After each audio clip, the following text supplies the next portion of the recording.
Hello and welcome to the latest from Hearts Standard. My name is Joel Sked and I am delighted to be joined by James Kearney. How goes it, James? Yeah, not too bad, not too bad. Feeling better that I've finished watching back that game again. That was a dark hour and a half of my life that I'm not going to get back, but thankfully it's over now. Yeah, it was an afternoon evening that was dark and never going to get it back again. But these things happen, and hopefully it is not a common occurrence this season. But here we are. We'll talk about and be positive about the good times. So on the flip side, we need to dig into the weeds and look at the negative side of it as well, which is Heart of Midlothian's 3-1 defeat to Dundee at Dens Park on Saturday evening. So you did the analysis for this. I was up at Dens Park and was my mate was saying he was watching it on TV. He was like, at least I could just turn it off after 45 minutes. And then he was just like, oh, but you were up there. I was like, yes. Also, I can't leave early like fans can to go to the pub. So just suffer through it all. But here we are. What was the big thing that stood out for you in the game? Actually, before we get into what you viewed that as, what did you make of, and this was a big talking point, what did you make of Steven Naismith's decision to move away from the back four against Rangers and his decision to go with a kind of 3-5-2 on Saturday before like a ball had been kicked? What was your thoughts? I was a little bit surprised, to be honest, just because I thought Hearts had played really well against Rangers the previous week with the back four. And I thought that we've seen that a fair bit during pre-season as well. I thought that's kind of maybe going to be the primary formation, I suppose, that kind of 4-2-3-1, 4-3-3, and then maybe switching to the back three for maybe things like away games in Europe, trips to Parkhead, Ibrox, that kind of thing. I wouldn't quite put Dens Park in the same kind of category as those kind of games. But maybe we should be doing it because, Hearts were not good on Saturday night. So I was a little bit surprised by the change. I didn't think that the change in shape itself, when you look at it, you don't go, oh, right, okay, that means, that's why the team lost. I think there's a whole bunch of reasons why they lost, which we'll get into. I don't think the back three's like an inherently negative thing or an inherently defensive thing. Depends how you play within that system. But it's certainly a bit of a surprise. And Tony Docherty seemed to be saying the same after the game, right? Yeah. So I've just been writing just now, just looking at because I know it's a big talk about, so kind of just looking at it looking at kind of last season as well, and how often played the back three, certainly in the league, and how it compared to the back four. And yeah, because I asked Naismith about the change after the game, and asked Tony Docherty about whether he was surprised by it and did he kind of see it coming, because he had changed to back four. But I think that was maybe to do with the fact that Dundee played so well in the back when they changed it to back four against Dundee United in the Dundee derby in the first weekend of the season. But I actually wrote in my predicted lineups, which I kind of half got right. Didn't get the exact lineup right, of course, but I kind of laid out the reason why Naismith might switch to a back three, not knowing that he would. I just looked at it and thought maybe Dundee would go with a front two, their usual, because that's what they've been playing mostly under Tony Docherty going to last season. They would play their usual front two, which includes Simon Murray, who's caused Hearts defence issues in the past, especially when it's the back four. You add in potentially Curtis Main. So I just thought, you're going away to a team who are quite dynamic in midfield, who can be direct, who can get up and support their forwards. Their forwards are quite mobile and physical, and you just think, right, just the added extra defender, kind of just having a kind of spare man at the back is a sensible move. What surprised me was two things: that Dundee went with a back four, and then the fact that it took Naismith until half time to change it within it, because as we'll come on to discuss, the first half was, I think it was poor, and then it went from poor to being a disaster because of those final few minutes of the first half. And I just thought he could have changed it without making a substitution. I thought there was elements you could have easily pushed. For example, Gerald Taylor further forward and played them high and wide, and then moved Mackay out left and just had the front two, and then you've got Oyugoki playing as a right back. But that didn't happen. It wasn't until half time he made a triple change and also changed formation. But you dug into it and looked at what went wrong. Do you agree that Naismith could have changed it earlier? And what were the things that probably concerned you or stood out for you the most?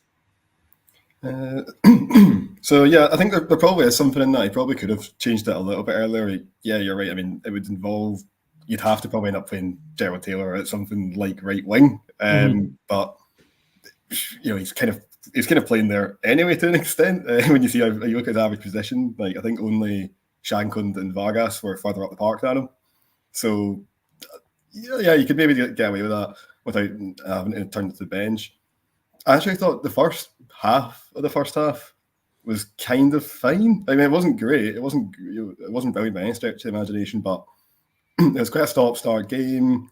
Both teams looked as if they were trying to hit each other on the counter. Hearts did have a couple of chances on the counter as well. And I think that's where Dundee are at their most vulnerable. I think that when you can catch them in transition if you hit them quickly. I mean, we saw that chance fairly early on when Vargas nicks the ball off of, I think it was McCowan, near the halfway line, charges up, has a shot from outside the box, drags it a wee bit wide, but it's a decent enough chance. And there's another point as well, not long after that, when it was Cammy Devlin and Shankland were kind of quite far up, and it looks as if Devlin, I'm not quite sure what happened there actually. He tried to dummy it. Naismith went mental. Yeah, I mean, it did look as if I'll just take a touch, it's 2v2 here, there's a bit of space to run into. Having just on that, because there was an audible. I don't think I'm just because of parental guidance. I won't swear on this, but there was an audible swear word followed by off as he turned around when it broke down as Devlin tried to dummy it.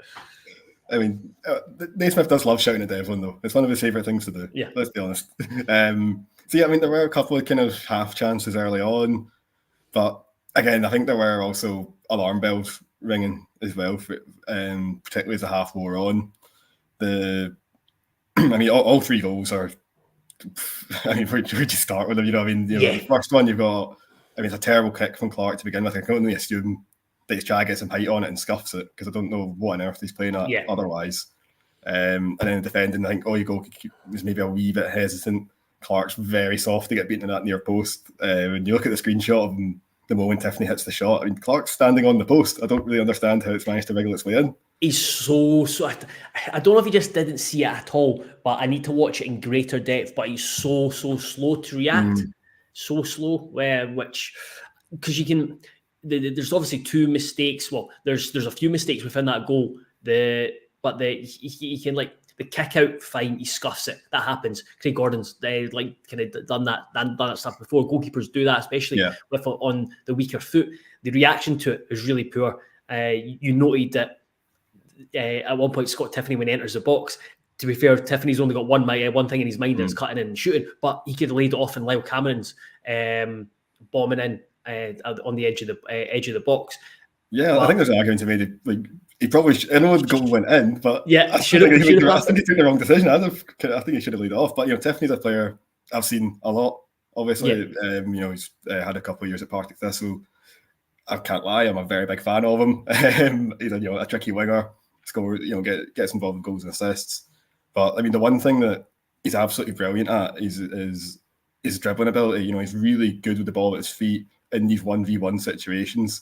And I think Gerald Taylor certainly found that out the hard way. He had and Oyugoki as well. Yeah, exactly. And even Kent to an extent as well, because it's Tiffany to cut in, and then Kent obviously gave away the penalty. So yeah, I think Tiffany was a real menace throughout the entire game. Taylor didn't handle him well at all, I think it's fair to say. I can't remember seeing a player go from such a great performance to such a poor performance in the space of a week before. It was remarkable. I've not really seen anything like that before.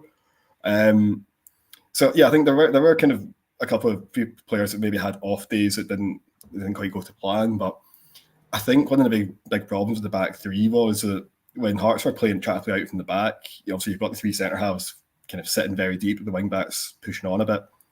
But basically, with the way that Dundee pressed, Hearts basically didn't have anywhere to go. Because like Simon Murray would kind of float around, but he didn't actually press all that much. He'd just kind of wait around and just make sure that no one's passing it back the way, back to the goalie or back to the deep line defender.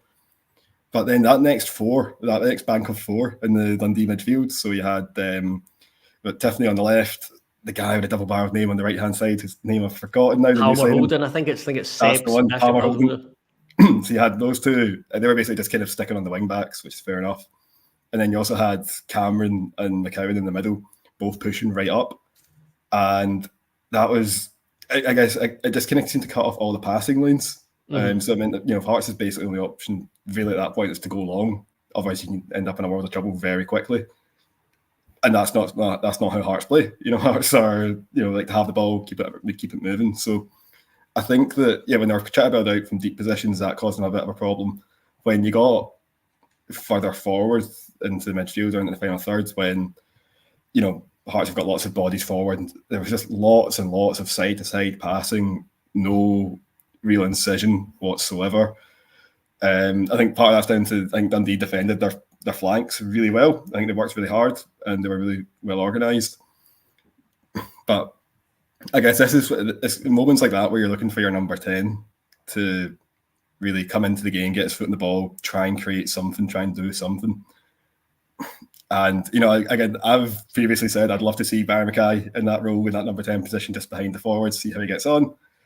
Okay, I've seen it now, and I'm not a fan. No, that's what I wanted to come on to, was ask you about the midfield three, because I'll bring in a couple of comments here. Sydney Devine says, happy Monday, lads. Well, not sure why Naismith thought a Grant, Devlin and a floating Mackay would work. He tried this against a robust Fleetwood midfield and it didn't work. Callum Loban was surprised Danda was the one dropped instead of someone like Mackay. Nothing seemed to go right in the first half. Was there any other midfield ones? Oh, there we go. Nacy needs to take responsibility for that change. We don't look comfortable in it. Only positive I can take is Boateng and Danda looked very good. HMFC Hub, to be honest, Naismith needs to take responsibility because it's not all because poor three mistakes. I wouldn't blame it on Nacy. We were dropping Nanda and possibly even Forrest and Mackay, who haven't delivered. So the midfield, and then Graham says, not sure what Mackay is offering just now. He has the number 10 shirt, but he's showing very little. In terms of the number 10 shirt, I don't think it's Barry Mackay wanted the number 10 shirt because Liam Boyce didn't want it, because Liam Boyce wanted to change his number. So I think the status of the number 10 shirt, I think just with the way numbers are now, it doesn't really hold fruit anymore. It's just to say essentially just the number. But yeah, the midfield three, having worked really well in terms of Devlin and Grant, worked so well against Rangers. It really didn't work against Dundee, and kind of showed that with Naismith making two changes within the midfield in his 3 half-time changes, with Grant and Mackay going off. Mackay, I just see him. I think there is he definitely, I think no player in the Hearts squad splits opinion more than Barry Mackay. I think there's a wonderfully talented player in there, but I think he is a left-sided attacker. I just don't. You look at him, I think he's great at hanging, staying wide, collecting the ball, and then he can kind of look into the pitch, and then that's where he can dribble at defenders. He can combine with the left fullback. He can drive in field and look for that incisive pass in behind the defence. I just feel he gets crowded out in midfield when things don't, and then it kind of just snowballs, and you just don't notice him. And when he does receive the ball, there's less space in there. He can often receiving the ball with his back to goal. So then it just becomes redundant having him in there. Whereas I think Danda or Spittle are more comfortable playing as part of that midfield three as the attacking midfielder. And then I was surprised that Boateng didn't start. I thought he was coming in for games like this when they are playing front three. And then you look at what he is capable of sitting in the holding position, and that kind of stops some of the forward runs of McCowan and Cameron, but also gives Hart something in possession where he's actually really good at receiving the ball deep and then playing. So yeah, I thought the makeup of the midfield was just didn't suit. Yeah, I'm inclined to agree with you about Barry Mackay. I think you're right. I think he probably is best out in the wings, where he's got a little bit more space to play in. I mean, he just didn't really make an impact at all on Saturday there. I mean, I think he completed 9 passes in the first half. He had 1 pass in the final third. Yeah, reading that was damning. And your analysis. This is your playmaker. This is your number 10. And I think that part of his Silla man marked him really well. Silla had a great game. For Dundee, I thought he looked really impressive. Sometimes he was great man marking Mackay, sometimes he'd drop almost into the defence and almost play like another centre half. But he was certainly a big part, I think, of why Hearts struggled so badly to get going. But yeah, I mean, I think you're right. I mean, Mackay just found himself crowded out a fair bit. I mean, Gerald Taylor as well, when he was getting forward, he was constantly crowded out as well. I think Dundee were really good at that. They were kind of pressing in packs and forcing Hearts back the way. I mean, it was remarkable, particularly during that first half, just how few opportunities that were when Hearts even made it into the Dundee box. You know, I'm thinking there was that Penrice cross to the back post that was cleared pretty easily. There's another one short before half time from Penrice. There was one Taylor cross that was overhit. You know, it's like there's not much there in terms of this. I think that Hearts seem to get within maybe 30 yards of goal and just have literally nowhere to go. And at that point, that's where you need your technical players to step up and take a bit of responsibility and try and craft something. And it just didn't happen. So I think Mackay was anonymous, frankly. And I don't, as much as I love him, I don't think Cammy Devlin had a good game either. Again, struggled to get involved, struggled to get his foot in the ball, struggled to just kind of, be that and fulfill that kind of box to box role. I mean, so often it was just Grant sitting at the base of midfield and just having to circulate it out to either the wide centre backs or the wing backs because there was just nothing ahead of him. And so I think that, I mean, it was definitely a really difficult afternoon. And it was one of these games where you're crying out for a bit of creativity to your likes of Danda or Spittle or somebody like that. And to be fair, I think when Danda came on, he probably did help things improve. And I just think he's got that intelligence, Danda. He's much better at noticing these little gaps, these little spaces, and taking them up. And I think he's got a bit more license to kind of drift around the midfield and find them.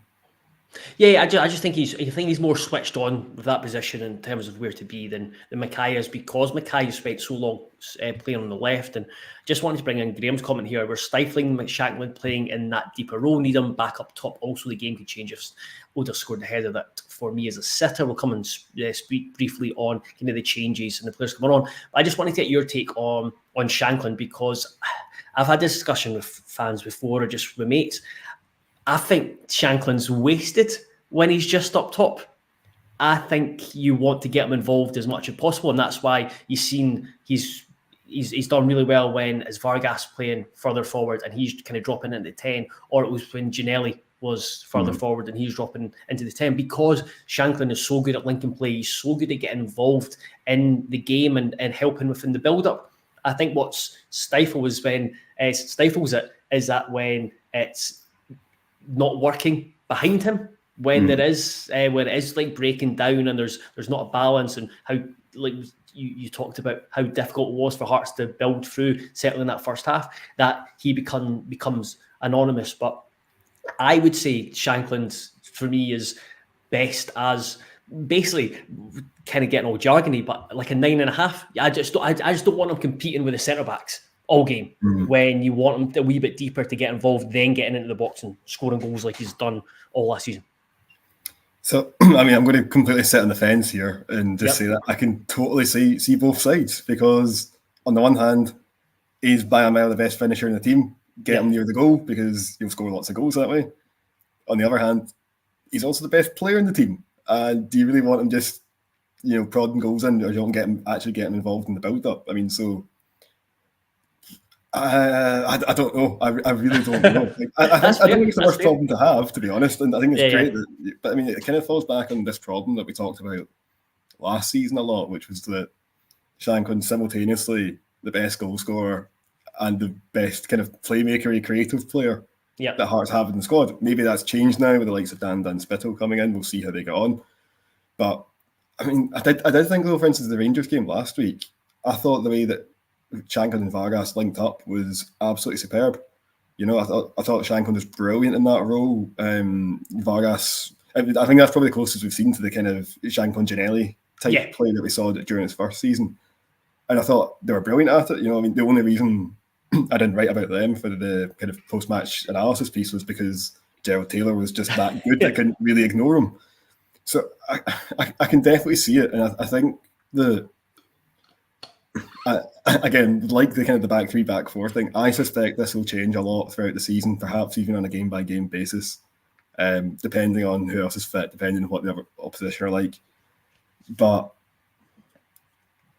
yeah, I guess this is where you hope some like players like Danda and Spittle will step up, because if one of them can come into the first team, get a run of games, and prove that actually they are the best playmaker in the team, all of a sudden, that the debate's over. Okay, great, get Shankland up top. That's all we need. They can still drop deep and get involved with play and build up play like we so good at. But I do think that I think that Shankland should be up front. Yeah, I think just number 9. Scoring goals, get chances into him because he will score them, and I think goals win games of football. So I think get him as a proper out and out number 9, but you do need other players throughout the squad to kind of step up to the plate and fill that creative burden, because as much as he likes to, he can't do it all himself. Yes, he does need a hand every now and again, and that's where the other players are going to have to raise their game a wee bit, I suppose. Yeah, I've been writing about the back 3, back 4 conundrum. I'll probably do a video later on this week, potentially with Scott as kind of talking around it. But I do think there is, Naismith likes to change, but there comes a point where you're probably, and he spoke about it last season, where certainly in the forward areas, you kind of need to give players a run, and so they build these relationships, because it's all well and good and having like Danda and Spittle and Mackay and like Vargas, load of Forest, but if you're not giving them time to gel, it becomes difficult. But that's for another that's for another day. Briefly touch on the second half. I mean, second half was improved, but in relation to the game, it's hard not to get much worse. Changed to a back 4, and it was interesting that yes, Hearts won the second half, but like Kent said, it kind of basically said it after the game, that he just felt they changed and they were kind of happy with. They knew they were 3-0 up. They were happy to play that way. Yes, Oda had 2 chances, 2 headers, where one where it was a long throw and he kind of ducked out of it, and then the sitter near the end where he's got the header in the 6-yard box and he heads it weakly straight at McCracken. I actually thought got a wee bit of stick for this on Twitter, which maybe understandably so, but I thought he was quite bright when he came on at half time. He was running in behind. I think he was stretching the Dundee defence. He was being a bit of a threat, but when you get those chances, you really do need to take it. Again, the other 2 halftime subs, Boateng brought a bit of presence and sturdiness to the midfield, and Danda again impressed, where he's getting to the point where you're thinking he should be one of those you think starts most games, the kind of similar category to Frankie Kent and Lauren Shankland as well. So yeah, it'll be interesting to see how he does. But then at the same time, I feel sorry for Spittle at the moment, because he's signed on the back of a tremendous season for Motherwell, but he's yet to play in the position he had most joy in for Motherwell. Yeah, and I mean, I suspect that will change, though. I mean, like you said, I think from what we've seen during pre-season and the couple of games we've had so far, to me, Danda seems to be the obvious choice for that kind of number 10 role if you're going to play with a number 10. Obviously, Barry Mackay didn't do himself any favours at the weekend. Naismith might well give another go. Maybe it's just a bad day at the office, perhaps. Maybe. But yeah, I do wonder if Spittle might end up playing a wee bit deeper as a kind of centre mid a lot of the time, just because I think Danda's probably ahead of him in the pecking order just now, and rightly or wrongly, it looks as if Barry Mackay is as well in that position. So it's hard to say, but again, I do feel sorry for him, because I mean, how many is it? There's not about a dozen goals and about as many assists as well last season. I think it was like 19 goals and assists in the league. I'm sure it was, but that's off the top of my head. Yeah, that's for a pretty average Motherwell team, you know. The largely poor Motherwell team for a lot of time. Yeah, exactly. So, yeah, I do feel a bit sorry for him. I think technically there's no doubt that he's an absolutely wonderful player. I just wonder if maybe he's not the quickest player, and he's maybe not the best kind of like dribbler or ball carrier. And I wonder if that's maybe working against him at this point in time. Because I think if you're in a game where you're going to have lots and lots of the ball, Spittle's ideal. You know, he's absolutely brilliant. He's going to be brilliant at that. That's how you're going to get the most out of him, I would think. But yeah, it does seem to me that he's maybe just a wee bit down the pecking order at the moment. But I'd certainly like to see more of him, because we know we had, like you say, he had such a wonderful season last year. We know what he's capable of, and yet he's not really had much of a look in, even during pre-season, you know. Yeah, well, yeah, he's also played in different midfield roles, and I wonder if what happened at the Rangers game, where Danda kind of played off the right, but he wasn't out and out right winger. He kind of just played narrow. I wonder if that's potential for Spittle, because at the moment, not whether it's Oda or Vargas or Forrest, there's not really someone that's obvious like you're going to play right wing. So I wonder if that's a potential where whoever plays on the right is actually someone like Danda or Spittle, where they play quite narrow, with Taylor bombing up and down the side, because like you said, the Hearts like to focus their attacks down the right, and that means getting the fullback forward quite a bit. We've seen it was under Nielsen, where we ended up playing Prince Boabin as a right midfielder, but he kind of tucked in and allowed Callum Patterson to motor up and down the right wing. So we'll look further forward. I think maybe we might see that, but that is for further down the line. Before we finish, James, I want to get your take on two things. So firstly, the contract extension to Steven Naismith. Maybe not the best time to speak about it. Unfortunately, Scott and I's times didn't match up on Friday, so we couldn't do a video about it and look ahead to the Dundee game. But even with this result of the weekend, common sense prevails, with Hearts taking up the contract extension of Naismith, Gordon Forrest, Frankie McAvoy, and Paul Gallagher. Yeah, no, I think that it makes a lot of sense. Again, I think from Hearts' perspective, it probably protects them a wee bit better, because Naismith had an excellent first season as manager. Yeah. It sounds it's not this isn't the best time to be talking about it, because he's just been beat, but he's obviously a talented young Scottish coach. Again, I've said it before. I think he's one of the most talented young managers in the country. The Hearts probably overachieved last season in terms of expectation. In terms of, I think he probably did outperformed expectation, I should say, by the manner in which Hearts cantered to third. Yes, it wasn't perfect. Yes, there's things that still need to be going on. They need to get better, but it seems to be a deal that makes sense for all parties. The coaching staff, what they're doing Saturday aside, is working. The team do seem to be getting better. I think the recruitment's been really good. And as I said before, I think Naismith's a really astute tactician. I think his in-game tactical decisions are really good, generally speaking. So yeah, no, I think it makes sense for everyone. It definitely makes sense for Hearts, and I think it's just encouraging that Naismith definitely sees his long-term future here. Mm-hmm.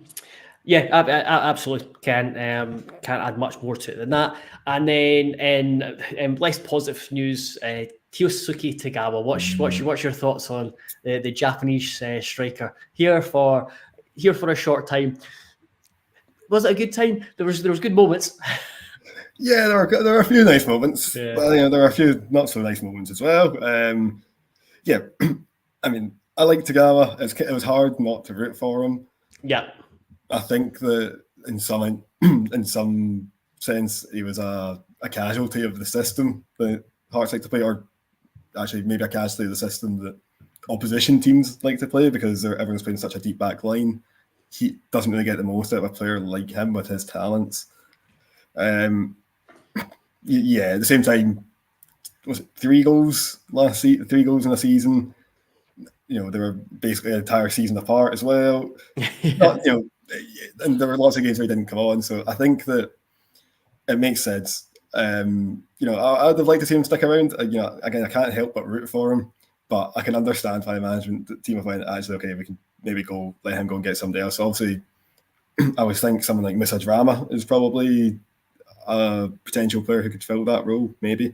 Other than that, I would think that Hearts maybe have to go back into the market. I mean, is Liam Boyce a striker now? That was my follow-up question. When I'm glad you've answered it, because I was going to say that at the moment you've got Vargas, Shankland, Boyce, Musa Drama, and James Wilson. Naismith has suggested that he's happy with those options. Whether it changes in the next 3 weeks, we'll find out. But certainly noises is that they don't have immediate rush to replace. I think, like you, I think a lot of Hearts fans would like to see another forward come in. Yeah, I mean, I think it's one of those ones where if the right player became available in the next few weeks, then yeah, absolutely go for it. But if I wouldn't just be bringing somebody in just for the sake of bringing someone in. I think the options I think you could certainly get by till January and then maybe have another look at it then. But it depends on things like whether Vargas could play. Say, could Vargas play alone if Shankland for whatever reason was injured or suspended? Could Vargas lead the line by himself? Boyce, is he a number 10? Is he a striker? Could he do both? Yeah, I'm not sure anymore. Again, you miss out. Don't know. Not seen enough of him. James Wilson, absolutely a talented young player, but he's 16, 17. I think just 17 now. So it's not gonna, it's okay to get him off the bench and maybe start the odd game here and there, maybe, but he's not going to be playing regularly. So I guess as usual, my worry is what happens if Shankland gets injured. So again, I think if the right player became available, then I think the Hearts will probably jump at that. But I think it's one of those ones where it's not as if they absolutely need somebody just to come in, just in case. I think they could potentially get through to January or maybe even the end of the season with the options they've got. But maybe another one wouldn't go amiss. Yeah, so they got Tom Irving on the case of just he's going to do a piece for the site looking at potential options to come in as a Tagawa replacement. But I think it's a good point in that you don't bring someone for the sake of it. Again, you don't want to just bring someone in who's going to essentially fill a jersey, and then that just prevents James Wilson from getting minutes. Exactly, helping his progress. Exactly, that's it. If it's like you just need someone who can play striker, say, give the young guy a chance then. If it's just going to be for a couple of games or the last 20 minutes or whatever it might be, fine. But so I'd be surprised if Naismith doesn't strike me as that type of manager anyway. But I guess we'll see. We did see. Now I'm thinking back of like Scott Fraser last season, where that signing did seem a little bit like that. It was just like we just need someone else who can just another body in midfield, and they didn't really play much at all. We shall see. We shall see. Yep, we will, and we will finish there. Just want to read this comment from Michael Evans on Facebook. I actually thought before the season started, Dundee and Spittle would both play with play as two number 10s, Shanks up top, and everything else could be shuffled in behind. That's certainly what Spittle did at Motherwell with Theo Bair in front of him. I think it was him, Theo Bair. I can't remember who the other number 10 was. My only concern, and he's followed up with 3-4-2-1. My only concern is that front three is quite slow. I think it could work certainly in home games where you've got dominating the ball and your wing backs are pushed up. But yeah, that's certainly a suggestion. But we will finish there. Before I do, I should raise or bring up the offer we currently have on this week at Hearts Standard, where you can subscribe for 12 months for £12. So I believe, if my maths is correct, that's £1 a month for the year. You can do that by, I put it in the YouTube description, and you can see it flashing across there, www.heartstandard.co.uk/subscribe. I've put a piece on the site as to what you can expect if you do, everything from tactical analysis to exclusive interviews, in-depth features, and all the latest news. So if you haven't subscribed, certainly do think about it. If you have subscribed, then please do tell friends and family who you think could be interested. But until later on the week, where I'll hopefully be joined by potentially Scott McIntosh, who I'll hopefully text to give him enough time to be ready for it. We will be back. Until then, thank you very much and have a good week.